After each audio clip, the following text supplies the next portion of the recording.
अस्सलाम वालेकुम। आज हम लोग सेकेंड ईयर बायोलॉजी के चैप्टर 26 बायोटेक्नोलॉजी के फर्स्ट टॉपिक के हवाले से डिस्कशन करने जा रहे हैं which is gene cloning. Students please bear it in your mind that the word clone mean copy. किसी भी चीज़ की कॉपी बनाने को हम कहते हैं क्लोनिंग। सो जीन क्लोनिंग का क्या मतलब है? जीन्स की कॉपीज़ बनाना। अब यहाँ पे सवाल ये पैदा होता है कि हमें जीन क्लोनिंग की यानी कि जीन की कॉपीज़ बनाने की ज़रूरत क्यों पेश आती है। सो स्टूडेंट्स, जैसे कि आप लोग जानते हैं कि ह्यूमन बींग्स के एक सेल की अगर हम बात करें तो एक सेल में 46 क्रोमोसोम है और एक बहुत बड़ा डीएनए प्रेजेंट है जिसमें तकरीबन 30,000 जीन्स हैं। उन जीन्स में से अगर हम एक मोस्ट फेमिलियर जीन के हवाले से डिस्कशन करें तो वो है ह्यूमन इंसुलिन जीन। अब ह्यूमन इंसुलिन जीन क्या करती है? सबसे पहले इस जीन की ट्रांसक्रिप्शन होती है और इसका मैसेंजर आरएनए बनता है और फिर इसकी ट्रांसलेशन होती है जिससे इंसुलिन प्रोटीन बनती है। सो ये तो है एक नॉर्मल हेल्दी इंडिविजुअल का जनरल फिजियोलॉजिकल प्रोसेस जो कि आपकी बॉडी के अंदर, मेरी बॉडी के अंदर, हम सब के अंदर हो रहा है। लेकिन जो पेशेंट्स डायबिटिक हैं, जिनके अंदर ये नॉर्मल फिजियोलॉजिकल प्रोसेस नहीं हो पा रहा, उन्हें हमें आर्टिफिशियली इंसुलिन देनी पड़ती है। और आर्टिफिशियली इंसुलिन प्रोटीन हम कैसे सिंथेसाइज करते हैं?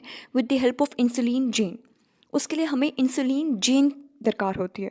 सो इस तरह से हम जीन की कॉपीज़ किस तरह से बना सकते हैं? With the help of gene cloning.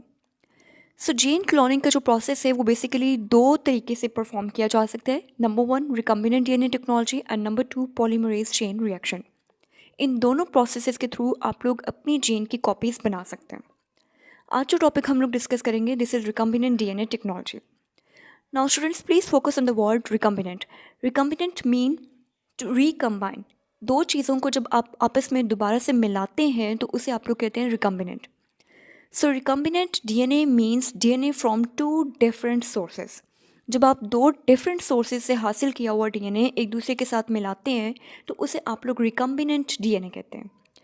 ये पॉइंट आपको आगे इंशाल्लाह बहुत अच्छे से क्लियर हो जाएगा।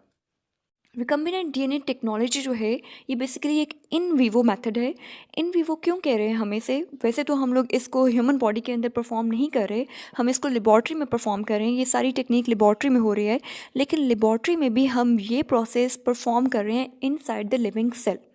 यानी इस मेथड के लिए हमें मोस्टली बैक्टीरियल सेल या किसी भी लिविंग सेल को जो है वो इस्तेमाल करना पड़ता है, जिसकी वजह से हम इसको इन वीवो मेथड कहने पर मजबूर हैं। इस मेथड को परफॉर्म करने के लिए जो टूल्स हमें रिक्वायर्ड हैं उनमें सबसे पहली चीज़ है gene of interest. Gene of interest से मुराद वो जीन है जिसकी हम लोग कॉपी बनाने में इंटरेस्टेड हैं। फॉर एग्जांपल किसी भी जीन के हवाले से मैं ये चाह रही हूँ कि मेरे पास इस जीन की बहुत सारी कॉपीज़ हों, बहुत सारी ढेरों सारी मिलियंस ऑफ कॉपीज़ मैं इस जीन की बनाना चाह रही हूँ, तो वो जीन कहलाएगी जीन ऑफ इंटरेस्ट, जिसमें साइंटिस्ट को इंटरेस्ट है। फॉर एग्जांपल अगर हम ह्यूमन इंसुलिन जीन की कॉपीज़ बनाना चाह रहे हैं तो ह्यूमन इंसुलिन जीन क्या कहलाएगी? Gene of interest. अब यहाँ सवाल ये पैदा होता है कि जीन ऑफ इंटरेस्ट किस तरह से हासिल की जाती है। तो बच्चों, जीन ऑफ इंटरेस्ट हासिल करने के 3 तरीके हैं। सबसे पहला तरीका तो ये है कि हमारे पास जो डोनर है, यानी कि जिसकी जीन हमें चाहिए, जिस जीन में हम इंटरेस्टेड हैं, उसी के लिविंग ऑर्गेनिज्म में से हम वहाँ से उसके जीनोम में से उस जीन को आइसोलेट करते हैं। फॉर एग्ज़ाम्पल अगर हम लोग ह्यूमन इंसुलिन जीन में इंटरेस्टेड हैं तो हम क्या करेंगे? ह्यूमन बींग्स का पूरा डीएनए हासिल करेंगे और उसमें से अपनी जीन ऑफ इंटरेस्ट, जैसे कि यहाँ पे आप लोग देख सकते हैं ऑरेंज कलर की हमारी जीन ऑफ इंटरेस्ट है, इसको हम यहाँ से सिंपली आइसोलेट कर लेंगे। सो एक तरीका तो ये हो गया जो कि बिल्कुल डायरेक्ट मेथड है। दूसरा तरीका ये है कि हम इस इंसुलिन जीन को या जीन ऑफ इंटरेस्ट को लेबॉर्ट्री में आर्टिफिशियली सिंथेसाइज भी करवा सकते हैं। स्टूडेंट्स, ये जो हमारी इंसुलिन जीन है, सपोज़ अगर हम इस जीन में इंटरेस्टेड हैं, ये हमारी जीन ऑफ इंटरेस्ट है, सो हमें इसका सीक्वेंस ऑलरेडी पता है। आज हमारे पास गूगल पर लिटरेचर में तमाम जो जीन्स हैं उनका सीक्वेंस ऑलरेडी हो चुका है। ह्यूमन इंसुलिन जीन का सीक्वेंस भी हमें पता है कि उसके अंदर सबसे पहले फॉर एग्जांपल एडेनिन आ रहा है, देन ग्वानिन आ रहा है, देन थायमिन है, देन साइटोसिन है, देन साइटोसिन है। जो भी उसका सीक्वेंस है वो ऑलरेडी साइंटिस्ट उससे फेमिलियर हैं। सो उसी सीक्वेंस के न्यूक्लियोटाइड्स को अगर हम लोग लेबॉर्ट्री में आपस में ज्वाइन करना स्टार्ट करें तो हमारे पास आर्टिफिशियली भी एक इंसुलिन जीन सिंथेसाइज करवाई जा सकती है। So this is an indirect method, एक इनडायरेक्ट अप्रोच है जिसके थ्रू आप लोग आर्टिफिशियली किसी भी जीन को सिंथेसाइज करवा सकते हैं इन आर्टिफिशियल मीडियम। और थर्ड तरीका हमारे पास ये है जीन ऑफ इंटरेस्ट हासिल करने का कि अगर समहाउ हमें जीन ऑफ इंटरेस्ट ना मिल पाए लेकिन उसका मैसेंजर आरएनए हमें मिल जाए, तो हम उस मैसेंजर आरएनए से वो जीन सिंथेसाइज करवा सकते हैं और इस प्रोसेस को हम नाम देंगे रिवर्स ट्रांसक्रिप्शन का। स्टूडेंट्स, ट्रांसक्रिप्शन होती है बेसिकली डीएनए से आरएनए का बनना, और रिवर्स ट्रांसक्रिप्शन होती है आरएनए से डीएनए का बनना। तो यहाँ पे क्या है, हमारे पास सपोज इंसुलिन जीन तो नहीं है, लेकिन इंसुलिन जीन का मैसेंजर आरएनए हमारे पास प्रेजेंट है। सो हम क्या करेंगे, उस मैसेंजर आरएनए की रिवर्स ट्रांसक्रिप्शन करवाएंगे, यानी कि उसको कन्वर्ट करवा देंगे कॉम्प्लीमेंट्री डीएनए में, cDNA में। This method is known as reverse transcription and it is performed by an enzyme known as reverse transcriptase enzyme. So इस तरह से 3 तरीक़ों से हम अपनी जीन ऑफ सेकेंड नंबर पे हमें जो चीज़ चाहिए वो है मॉलिक्यूलर सीजर्स। अब स्टूडेंट्स यहाँ पे गौर करें, सीज़र किसे कहते हैं हम लोग, कैंची को, किसी भी चीज़ को कट करने के लिए जो हमें चीज़ रिक्वायर्ड होती है उसे हम सीज़र कहते हैं। सो यहाँ पे स्टूडेंट्स, जैसे कि हम लोगों ने पिछले पॉइंट में डिस्कस किया था कि हम जीन ऑफ इंटरेस्ट आइसोलेट कर सकते हैं from the host DNA, donor के पूरे डीएनए में से। अब स्टूडेंट्स, आप लोग सपोज़ कीजिए कि आपके पास एक बहुत बड़ा सा ह्यूमन बींग्स का डीएनए है। अब उस डीएनए में से आप लोगों ने पर्टिकुलरली सिर्फ एक जीन आइसोलेट करनी है। सपोज़ आप लोगों ने इंसुलिन जीन आइसोलेट करनी है, तो उसके लिए आपको कुछ सीजर्स रिक्वायर्ड होंगी। वो सीजर्स आपको हेल्प आउट करेंगी उस लॉन्ग स्ट्रैंड ऑफ डीएनए में से एक पर्टिकुलर जीन ऑफ इंटरेस्ट को आइसोलेट करने में। सो ऐसे जो ऑपरेटर्स है उसे हम नाम देते हैं मॉलिक्यूलर सीजर्स का या रिस्ट्रिक्शन एंजाइम्स का। Restriction enzymes which are also known as restriction endonucleases, ये बेसिकली करते क्या है, ये आपके फॉस्फोडाइएस्टर बॉन्ड्स को क्लीव कर देते हैं। आपको पता है कि जो आपका डीएनए है उसमें डिफरेंट न्यूक्लियोटाइड्स एक दूसरे के साथ कंबाइन होते हैं with the help of phosphodiester bonds. तो यहाँ पे ये रिस्ट्रिक्शन एंजाइम्स, ये मॉलिक्यूलर सीजर्स उन फॉस्फोडाइएस्टर बॉन्ड्स को क्लीव कर देंगे, कट कर देंगे, और आपकी जीन ऑफ इंटरेस्ट वहाँ से सेपरेट आउट हो जाएगी। सो ये है मॉलिक्यूलर सीजर्स का यूज़। अब मॉलिक्यूलर सीजर्स या जो रिस्ट्रिक्शन एंजाइम्स हैं वो किसी भी जगह पे जाके डीएनए पे ऐसे रेंडमली कट नहीं कर लेते, बल्कि उन्हें डीएनए पे कुछ पर्टिकुलर साइट्स रिक्वायर्ड होती हैं जहाँ पे वो क्लीव कर सकते हैं, जहाँ पे वो कट कर सकते हैं। और ऐसी साइट्स को जो कि डीएनए पे पाई जाती हैं उन्हें हम नाम देते हैं रिस्ट्रिक्शन साइट्स या रिकग्निशन साइट। और रिस्ट्रिक्शन साइट या रिकग्निशन साइट की ख़ास बात क्या है कि ये बेसिकली पैलिंड्रोमिक सीक्वेंसेस पर मुश्तमिल होते हैं। अब स्टूडेंट्स, पैलिंड्रोमिक सीक्वेंसेस में काफ़ी कंफ्यूज होते हैं कि पैलिंड्रोमिक सीक्वेंसेस क्या होते हैं। तो स्टूडेंट्स, यहाँ पे आप गौर कीजिएगा, ये आपको डीएनए नज़र आ रहा है। डीएनए के 2 स्ट्रैंड्स हैं, ये ऊपर वाला स्ट्रैंड है और ये आपको सेकंड स्ट्रैंड नज़र आ रहा है।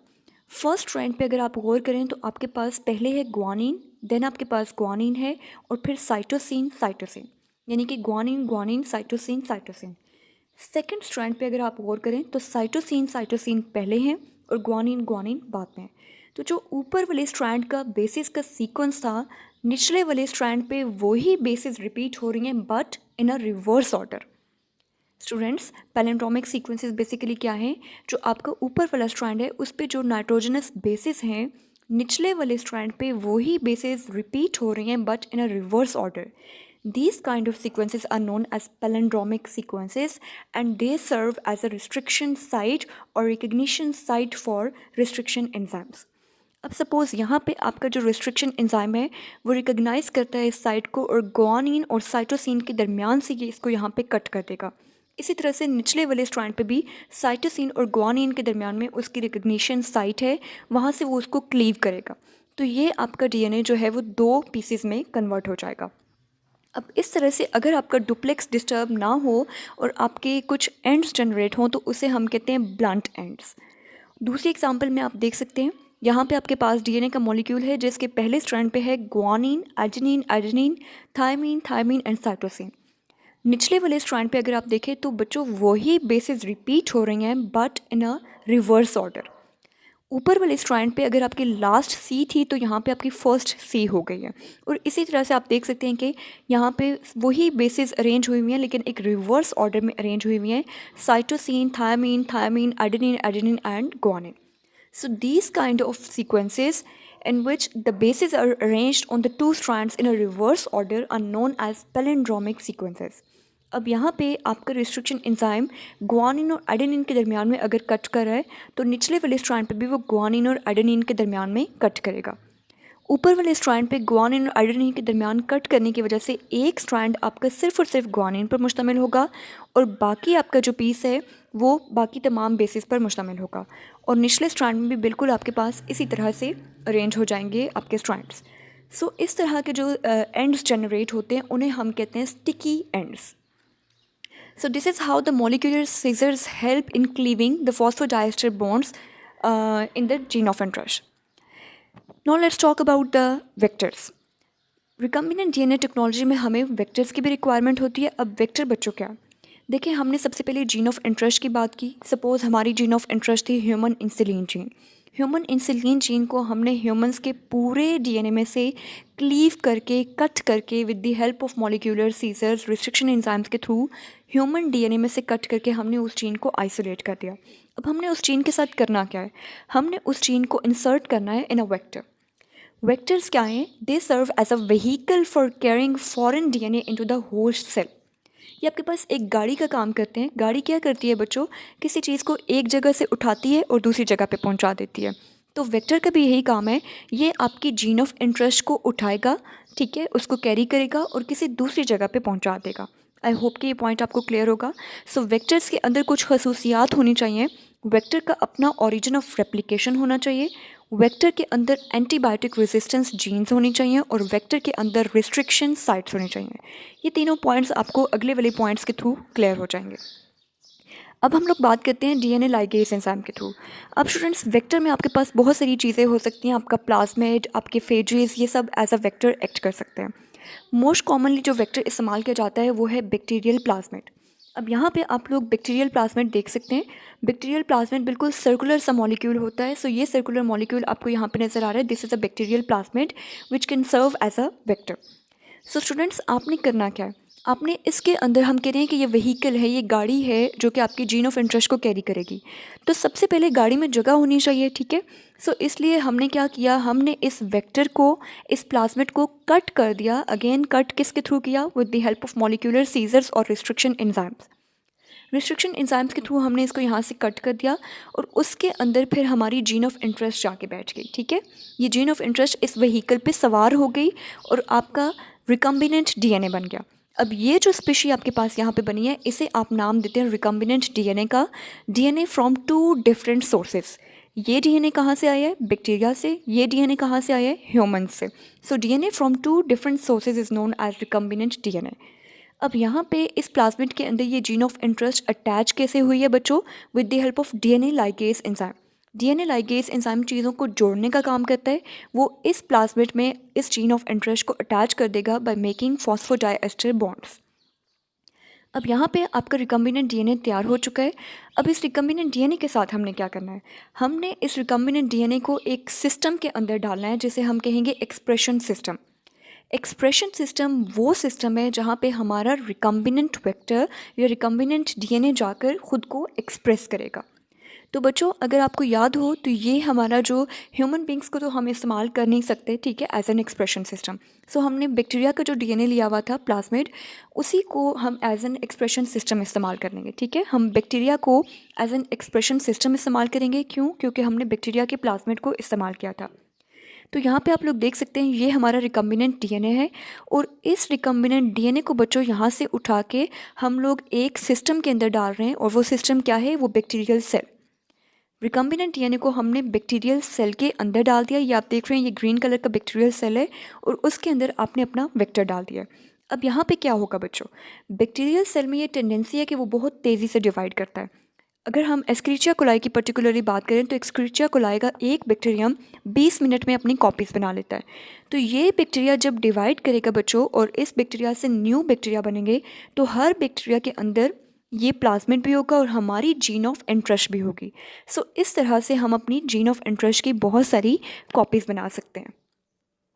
अब स्टूडेंट्स, यहाँ पे हम लोग क्विकली अपना रिकम्बिनेंट डीएनए के प्रोसीजर को डिस्कस करेंगे. ऑल्दो हम लोग ऑलरेडी भी ये डिस्कस कर चुके हैं, लेकिन अगेन हम लोग थोड़ा सा इसको डिस्कस करेंगे. सबसे पहला स्टेप है हमारा फॉर्मेशन ऑफ रिकम्बिनेंट डीएनए, ठीक है. सबसे पहले आपने क्या करना है, रिकम्बिनेंट डीएनए बनाना है.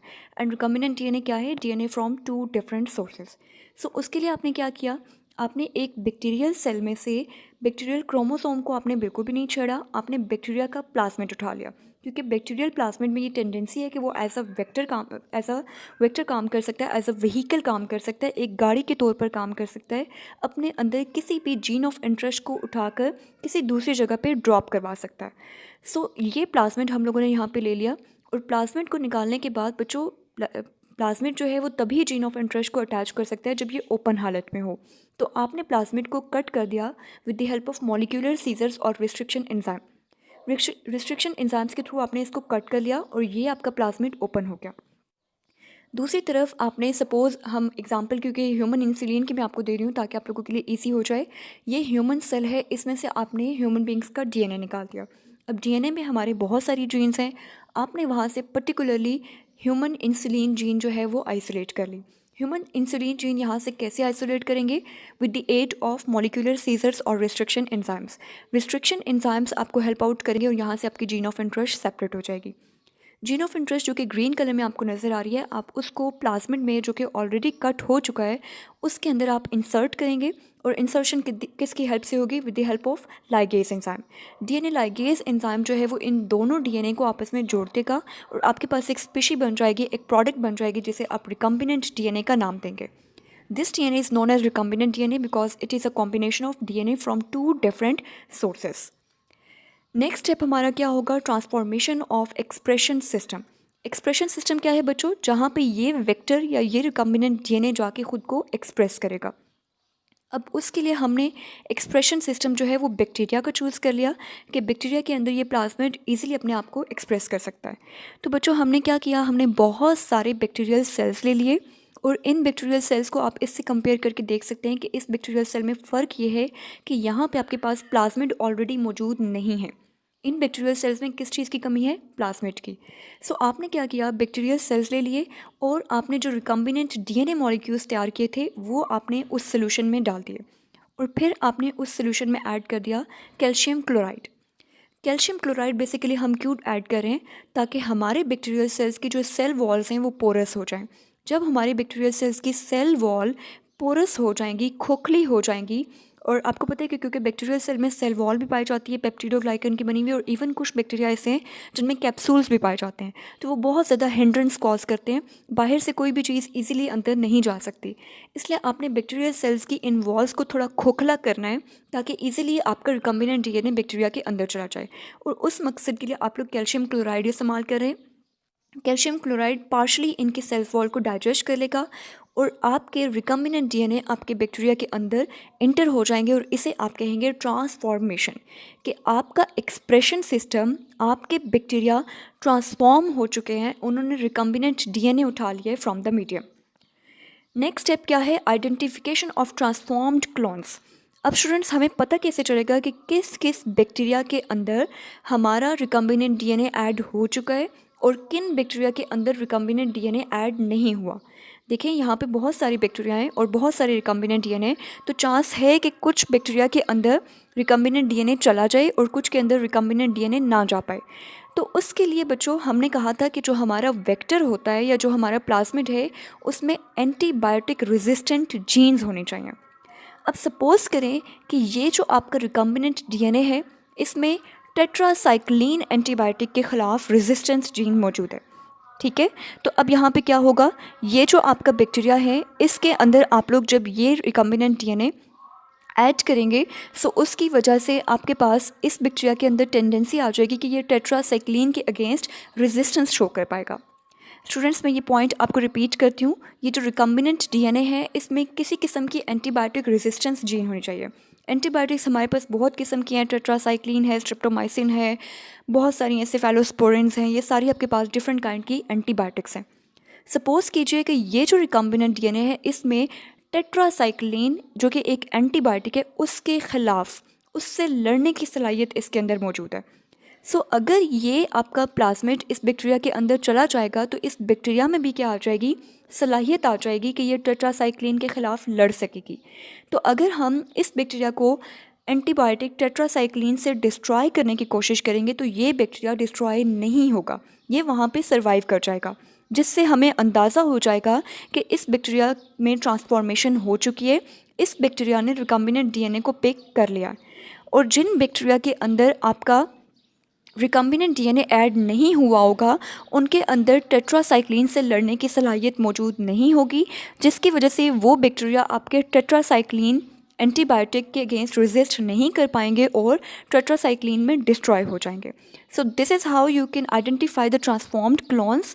और फिर जब आपके पास यहाँ पे आपकी आइडेंटिफिकेशन हो जाएगी तो ये बैक्टीरिया इन्हीं फॉर एग्जांपल ये जो आपके रिकम्बिनेंट डीएनए है ये उन्हीं बैक्टीरियम के अंदर ख़ुद को एक्सप्रेस करेंगे और वहाँ पे आपके पास प्रोटीन्स बन जाएंगी। फॉर एग्जांपल अगर हम इंसुलिन जीन इस्तेमाल कर रहे हैं तो इंसुलिन प्रोटीन बन जाएगी, जिसे आप वहाँ से उन बैक्टीरियल सेल्स में से आइसोलेट करके कमर्शियल पर्पसेस के लिए और डिफरेंट इंडस्ट्रियल पर्पसेस के लिए इस्तेमाल कर सकते हैं और मार्केट में सेल कर सकते हैं। So that's all about the recombinant DNA technology. Thank you so much.